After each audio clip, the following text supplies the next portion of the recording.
Hello, welcome to the Pursuit of Truth. So the Covid inquiry is still going on. Yesterday was Dominic Cummings, today is Mrs. McNamara, and I thought I haven't listened to a lot of it. There's a lot of the stuff. This is the problem with these I don't know what you call them, these investigations. There's so much information by so many different people. The public are never going to listen to all this stuff, and they're going to hope that the media actually, pulls out the most salient points, the ones that we really need to hear. But my general overview of what I've heard the last few days, it seems like they didn't really know what they were doing, and they weren't prepared, and there was a lot of bullishness and a lot of, everything's fine. And we find this, we know this happens in day-to-day life, where we see that things are often brushed over. It's like being fine, and if anyone brings up a point, it's like, why are you bringing up that point? Just act. Like this, they're saying happened here. People that were against the narrative or whatever was being said were dismissed. I mean, that seems completely wrong and unfair, and grounds for unfair dismissal, I would have thought. But it just goes to show that the people that have chosen, we live in this democracy, and we say it's so great, this Greek democracy that we've inherited, that that it's so great, and we elect these people, and we have choice and all that kind of thing. Or even though we only have choice between two parties all the time, even wherever you go, it's only these two parties, and often these two parties, they believe in all the same things, just slight variants on minor things that don't really make much difference. But the system, they believe in everything, the same, the majority of things. And they just fight with each other and take turns in taking control of our lives. And yet you can see that they just don't really know what they're doing most of the time, and don't really care, and just do whatever they think is right. I guess that's all that human beings, we can't expect them to be superhuman. They're not superhuman, because all human beings are the same. And just because you have an education, or just because you have a certain degree, or you're in this position, it doesn't actually mean you're the most wisest person. Sometimes you can get the most wisest comments from any ordinary person. It doesn't take a genius to be human. Anyway, so I thought this bit was quite interesting, the way they talked about government, a lot of us, when we were going through Covid-19, could see this, and I wonder whether they're ever going to come up and look at the stats and how they were collated, and the fear and all that kind of stuff, and all the rest of it that we've all talked about, truthers have talked about for the last few years. I just thought this was interesting to show that, the government are just people like us. Nothing more special, nothing greater. They're just like us, fallible, and they make mistakes, and they think they know best, and but it's just, in this case, their judgment would mean that the cause of people dying, which they still are. 40 people a day die of Covid-19. It's not on the media. I don't care about it now. 200 whatever people died this last week, was it? According to the Covid-19 statistics. No one's putting that on TV. That's for 4 weekly type of timesing of that. There's over 1,200 people dying every month in just the UK alone of Covid-19. Those people that we safeguarded are now probably the ones that are dying, because the world has to get back to doing whatever it has to do just to keep surviving. That's the thing that this is all shown, and it showed at the time, that humanity doesn't really care about humanity. It doesn't really care about living. It cares about the system. It cares about, we need you to be safe so you can work. That's it. And I don't know. Anyway, I just thought it was interesting to hear how government is running in the West.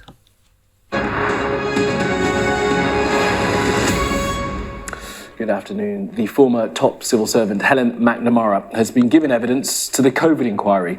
She's described how the then Prime Minister Boris Johnson was dismissive of early warnings about the pandemic, saying he had a breezy confidence and complacency about how the UK would handle the crisis. Ms McNamara spoke of a macho attitude in meetings with people dismissed if they were to raise concerns. I happen to have great faith and confidence in that most of the time people will do the right thing. And I felt it was that disconnect that I felt so strongly that actually, if we could just tell people what the right and kind and proper thing to do is, people would do that. And sitting there and saying it was great and sort of laughing at the Italians was just, it just felt completely, well, it felt how it sounds. You may have answered in part my next question, because I wanted to ask you whether this was just sort of macho posturing or whether it actually had an effect on policy.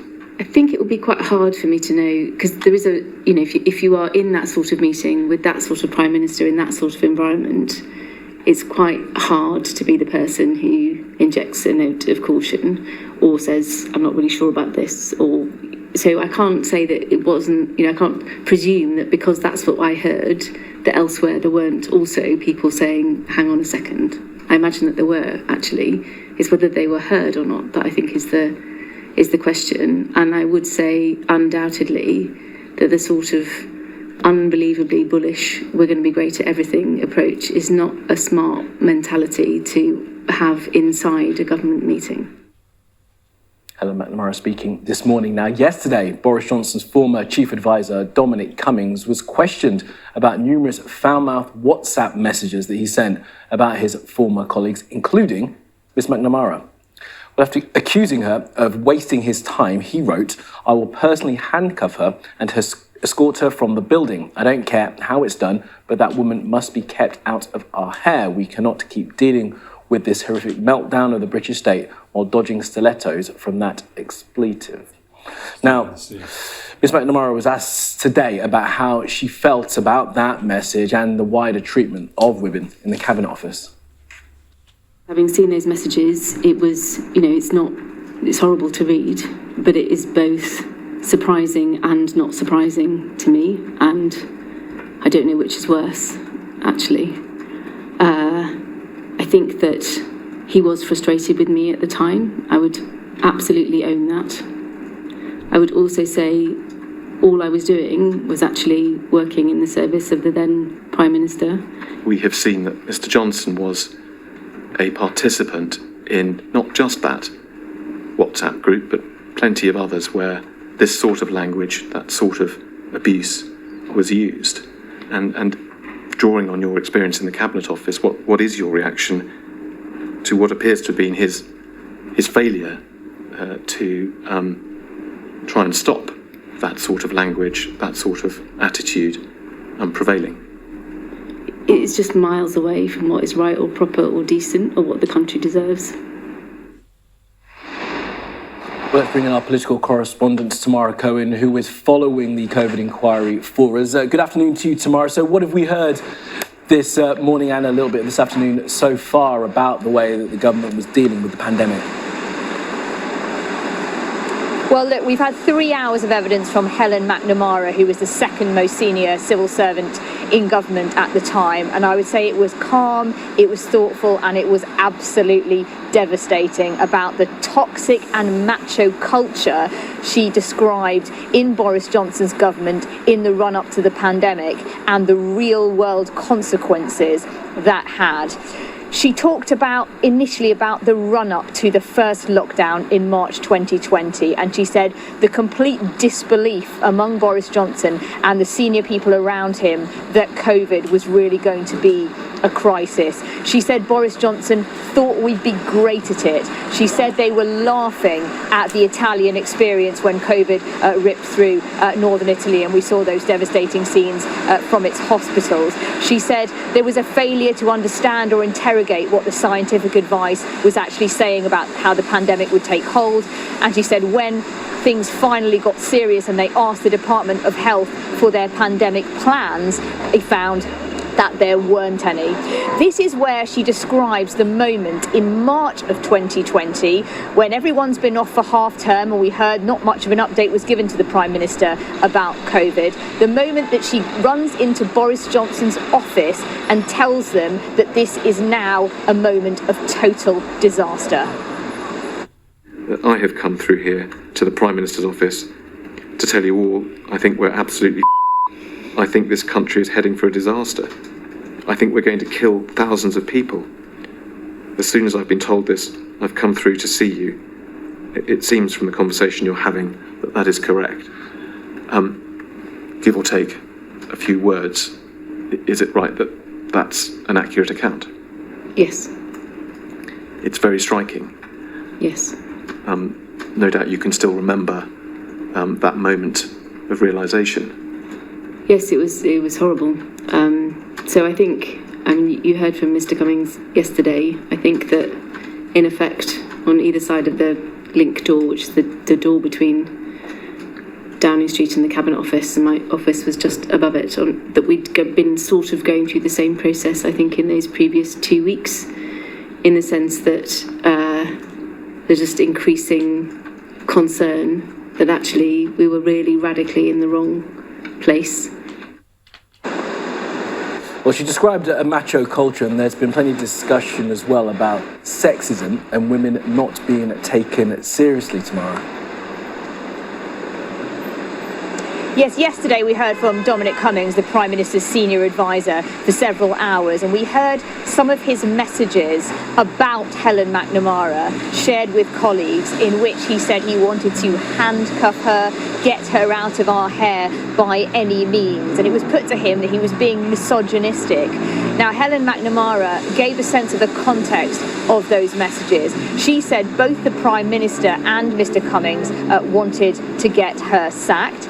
She said that there was a culture in Number 10 of not listening to women and not letting them do their jobs properly, which she said was not just sort of rude and indicative of bad culture there, but she said had real world consequences. She felt that in the run up to the first lockdown there was insufficient regard given to the victims of domestic violence, to people who had their children off school, to people who needed to go and have an abortion. She said all these things simply weren't considered and were evidence of what she called a lack of humanity at the top of government. She's been a civil servant for many years and said that under Theresa May you could not have imagined them going from January to May with what she described as this sort of culture.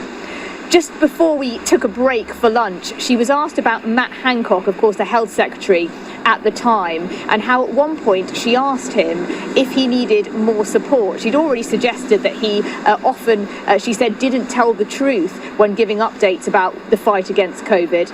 She said that when she asked him if he needed more support outside the cabinet room, she said he took a batsman's stance and said, "They bowl them at me and I knock them away." She said he displayed nuclear levels of confidence, which was just indicative of how difficult it was to try and get through this period. This is what how she described the culture towards women in Number 10 during 2020 and early 2021 when she was working there. Women whose job it was to do something were not able to do their jobs properly because they weren't having the space or being asked the right questions or being treated with the respect that they would do. And it was genuinely, it was both striking and awful. And then the fact that there were no women contributing to the policy discussions, problem in itself because there were some expert women who weren't being listened to. So a shocking picture, really, and she said that it was a sort of unprofessional environment which Boris Johnson should never have allowed to take root. Just finally, Helen McNamara was one of those who received a fixed penalty notice for attending a gathering during the lockdown in June of 2020. And when she was asked about that, it was a leaving do at the Cabinet Office. She said it was important to understand that while it should never have happened, and she apologised for it, there was a culture of presenteeism where everyone was expected to come to the office. And she said that no one was following the rules in Number 10 of the Cabinet Office, that while some people received these notices, she estimates that hundreds of officials and probably ministers were on the wrong side of the rules when they were working during the pandemic.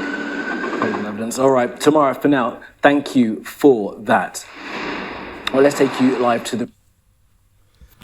So, yeah, there you go. What a surprise.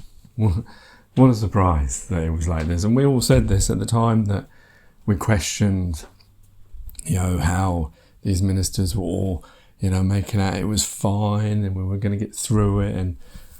But this is the way it always is. They don't care about the little people.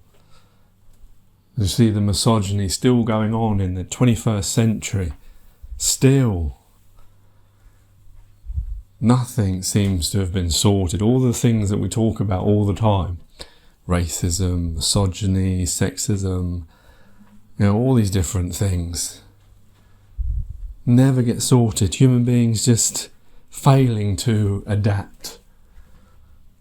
And the consequences of that, like she was saying, the things that weren't looked at because there weren't the two views that are needed.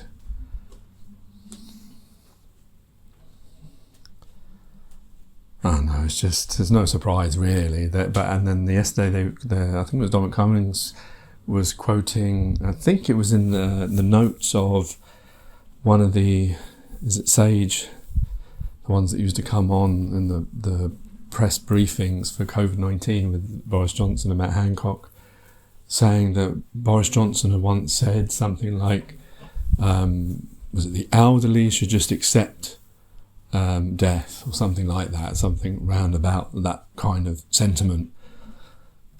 I mean, what a shocking statement. I'm sure he's going to say he didn't say it, but and obviously Dominic Cummings is questionable because they fell out of each other, but of course he's put it on the Sage scientist whose notes it was apparently written in. I suppose he will be the one who has to say that, but it's not really a surprise, is it? It's not really a surprise that those people that we look up to, the people in charge, who, have our lives in their hands, fall short when it comes to making, the real decisions that really count, life and death decisions. We all saw, with the care homes, the debacle of putting people who had from care homes to hospitals and then hospitals back into care homes, knowing that there was going to be a spread. Everyone with the brain knew that you have to keep, people with COVID and people not separate. And when they started doing that, and then they start wondering why people in care homes are dying. Well, maybe this is why, when we hear that kind of sentiment that the Prime Minister apparently held. And of course now, all of what was done is falling apart anyway, because the people that, when shielding was going on, the shielding, staying at home, because COVID was around, was to protect those people with vaccines and whatever. But of course, since, was it last year, people going around about not shielding anymore, I suspect the people that would have died in 2020, 2021 and early parts of 2022 are the ones now dying, the 200 a week that are dying, that we don't get reported on every week. The 40 a day that are dying of Covid-19, according to the death certificates on the government website, who are dying every day, are probably the ones that we all shielded for before, the vulnerable people, the elderly. Because the vaccine is, well, most people are not getting it anymore, and I suspect it's not being adapted to all the different variations. But obviously, if we're all going around, that if we were all in lockdown before, now we're not in lockdown, those people who are vulnerable have been asked to go back to work and they're walking around, and and then obviously we don't know when someone's got COVID because it doesn't always have signs. And even if people do have COVID, it's the similar as a cold or a flu. I suspect if you go out on the trains and shops and wherever, workplaces, you find lots of people coughing and spluttering. No one's going to say now, oh, that's COVID, get out. Just going to think, oh, it's just a cold, but maybe COVID. And of course, that vulnerable person could be sitting next to that person. So all the hard work that was done in lockdown is all going to be lost now and eventually, because that's the sad thing about this.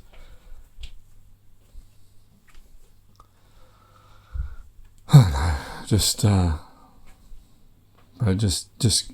don't know. It just goes to show that the democracy and governments we believe in are not much better. I mean, it wouldn't have mattered who was in charge. I doubt there was much preparation for these kinds of things, and the problem is a lot of decisions that are made by government are all about finance. Like we heard that apparently I don't know if it was Rishi Sunak, when he was Chancellor Exchequer, he was known as Dr. Death because of the financial aspects, the decisions that he would have to make. That's the problem. That's the problem, We have to make money and we have to keep money and look at our country's GDP and all that kind of stuff. Everything's geared towards keeping all the money. It's a not caveman, because cave people probably didn't do that, but it's not even, I was going to say prehistoric. It's like an old way, I guess, of thinking of things, that everything has a value to it, whereas it shouldn't be like that. We should be living in a world where money doesn't make any difference. And COVID did sort of show that, when people got together and rallied and clapped for each other and shielded for each other, and, those who did. And pharmaceutical companies working, well, they didn't really work together, did they? But they tried to find a cure, and the governments gave lots of money, in America especially, gave lots of money to find these vaccines. But the problem is people still made money out of it, and they still didn't all work together. There wasn't really a sharing of knowledge, was there? Still, our greatest need.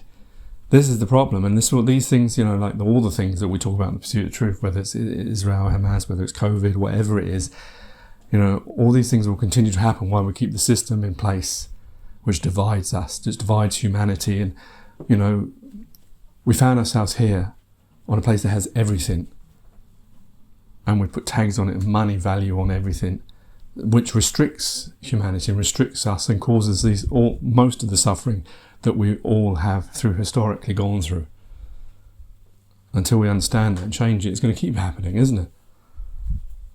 Maybe there's no better replacement for the system that we have, but I can't believe that there isn't. I can't believe if we didn't have the money value on everything, and we used the resources that are free to all of us together and copied and pasted all the information and the way we live for everyone. That everyone could live with a house, everyone could live with perfect healthcare. We find all the cures for things because we'll all be working together, not competing for money and for competition. And then all these other things would just disappear over time. But unfortunately, we teach ourselves to be this version of humanity, this very limited, selfish, greedy version of humanity that leads to us all, in some ways, suffering because of it. Take care, take it easy, God bless, peace.